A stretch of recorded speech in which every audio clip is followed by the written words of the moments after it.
Here's a shocking story tonight. A woman just arrested in Columbus on more than 600 outstanding warrants. Half of them are felonies. Carly Van Cleef looking into her case and explaining how this is even possible. This is a pretty significant body of work. A list of charges much longer than most. 649 warrants against one woman.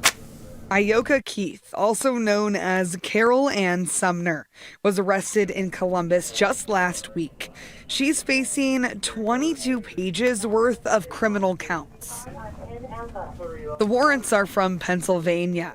She's accused of stealing thousands of dollars from a relative, among dozens of other criminal charges. I've not had a case with this many counts. Criminal offense attorney Steve Palmer says he's never seen this many charges at once in his entire career. Clearly, we're dealing with somebody here who has probably been involved in some scam or scheme to commit repeated theft-related offenses. The charges against Keith come from the Spring Township Police Department in Bellefonte, Pennsylvania. 322 felonies and 327 misdemeanors. Look, I've handled plenty of cases in the last 28 plus years, and I've handled lots of theft cases. I can't say I've ever had one with 300 plus counts. Identity theft, financial exploitation, and criminal use of a communication facility are just a few of the charges. Palmer explains how this many can happen at once. Each individual act can be its own separate felony, and we see this all the time. We see it often in federal court indictments where there's white-collar allegations of theft or bank fraud.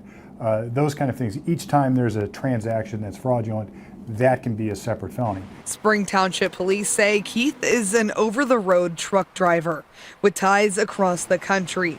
Officers with the Columbus Division of Police arrested her last Thursday. So how is she only now in jail? Palmer says it's common for warrants to go underserved for even years.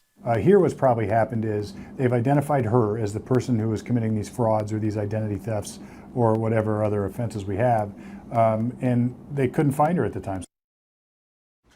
Carly Van Cleef reporting.